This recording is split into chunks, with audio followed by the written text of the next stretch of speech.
बिहार के काराकाट लोकसभा सीट समीकरण कुछ ऐसा है जिसे जानकर आप दंग रह जाइएगा।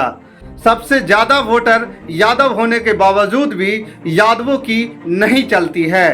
काराकाट लोकसभा सीट पर पिछले 15 सालों से एनडीए का कब्जा है। पिछले चुनाव में उपेंद्र कुशवाहा का नहीं चला था जादू। पिछले चुनाव में उपेंद्र कुशवाहा भी फेल हो गए थे। लोकसभा चुनाव 2019 में मोदी लहर के चलते उपेंद्र कुशवाहा को अपनी सीट गंवानी पड़ी थी। 2014 में एनडीए के साथ रहकर काराकाट से सांसद बने कुशवाहा ने 2019 का चुनाव महागठबंधन में रहकर लड़ा था। नमस्कार, मैं हूं पवन चंचल और आप देख रहे हैं लोकसभा चुनावी यात्रा। आज लोकसभा चुनावी यात्रा में बिहार के काराकाट लोकसभा सीट का विश्लेषण करेंगे और हम जानेंगे कि लोकसभा काराकाट सीट पर क्या है जातीय समीकरण और किस जाति के लोग अभी तक वहां पे ज़्यादा चुनाव लड़े हैं, किस जाति के लोग अभी तक वहां ज़्यादा चुनाव जीते हैं और वहां का ताज़ा जातीय समीकरण क्या है।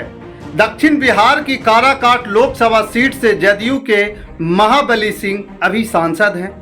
इससे पहले आरएलजेडी प्रमुख उपेंद्र कुशवाहा यहां से सांसद रहे थे। हालांकि 2019 के चुनाव में उन्हें हार मिली थी। काराकाट सीट का नाम पहले विक्रमगंज हुआ करता था। 2008 के परिसीमन के बाद इसका नाम काराकाट हो गया। तब से लेकर अब तक यहां 3 बार आम चुनाव हुए और तीनों में एनडीए ने कब्जा जमाया। खास बात यह है कि बीते 3 चुनाव में बीजेपी ने यहां चुनाव नहीं लड़ा। हर बार उसने यह सीट अपने गठबंधन के सहयोगी दल को ही दी है। इस सीट पर कुर्मी कुशवाहा के अलावा स्वर्ण वोटर भी निर्णायक भूमिका में रहते हैं।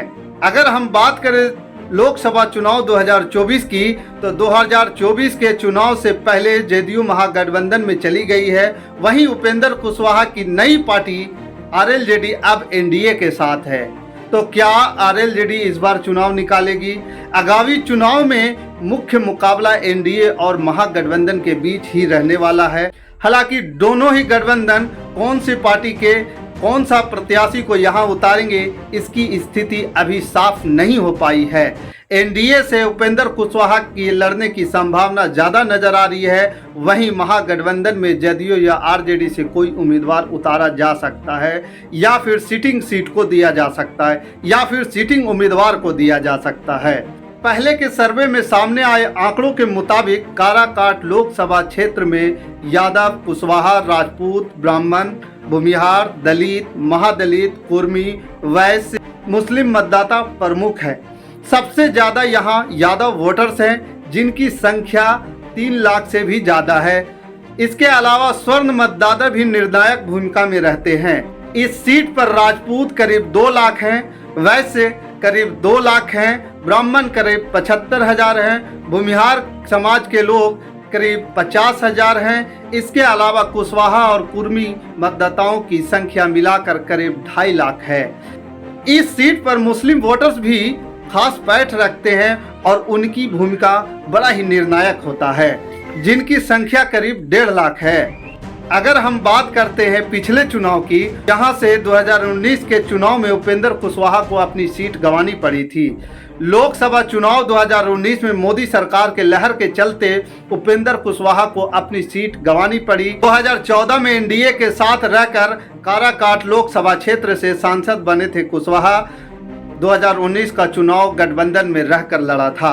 हालांकि उन्हें जदयू के महाबली सिंह से हार का सामना करना पड़ा।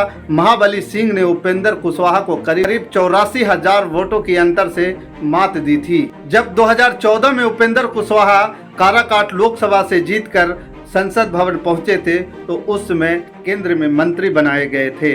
लोकसभा चुनाव 2014 में उपेंद्र कुशवाहा की पार्टी रालोसपा ने बीजेपी के साथ गठबंधन किया था। बीजेपी ने यह सीट रालोसपा को दी। उपेंद्र कुशवाहा एनडीए के प्रत्याशी के रूप में लड़े और उन्होंने आरजेडी के कांति सिंह को 1 लाख से भी ज्यादा वोटों से हरा दिया। वहीं जदयू के महाबली तीसरे नंबर पर रहे। इससे पहले 2009 के आम चुनाव में महाबली सिंह यहां से जीतकर सांसद बने थे। काराकाट लोकसभा सीट के अंतर्गत 6 विधानसभा क्षेत्र आते हैं, जिनमें रोहतास जिले के नोखा, डेहरी, काराकाट और औरंगाबाद जिले के गोह, ओबरा, नवीनगर शामिल है। इन सभी में महागठबंधन का दबदबा है।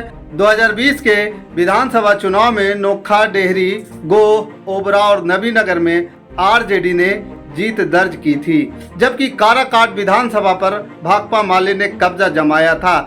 तो कुल मिलाकर के अब आप कह सकते हैं कि काराकाट लोकसभा क्षेत्र पर अभी महागठबंधन का दबदबा सबसे ज़्यादा है और उनकी विधायकी भी सबसे ज़्यादा है।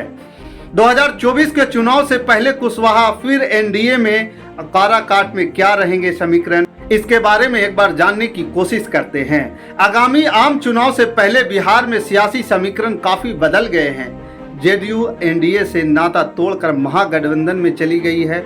वहीं उपेंद्र कुशवाहा जो पिछले चुनाव में यहां से रालोसपा के टिकट पर महागठबंधन से लड़े थे, उन्होंने बाद में अपनी पार्टी का जदयू में विलय कर दिया था। हालांकि इस साल की शुरुआत में उपेंद्र कुशवाहा फिर से जदयू से अलग हो गए और आरएलजेडी के नाम से एक नया दल बना लिए हैं। अब उन्होंने आगामी चुनाव बीजेपी के साथ मिलकर लड़ने का ऐलान किया है। कयास लगाए जा रहे हैं कि 2024 में एनडीए से उपेंद्र कुशवाहा को पार्टी से उम्मीदवार बनाकर उतारा जा सकता है। वहीं महागठबंधन में आरजेडी और जदयू के बीच काराकाट सीट पर लड़ने को लेकर माथापच्ची हो सकती है। बाकी काराकाट लोकसभा क्षेत्र के प्रति आपका क्या विचार है और कैसा जातीय समीकरण होगा और किसकी झोली में इस बार ये लोकसभा सीट जाने वाली है, कमेंट कर हमें जरूर बताएं। हमारे साथ बने रहने के लिए धन्यवाद।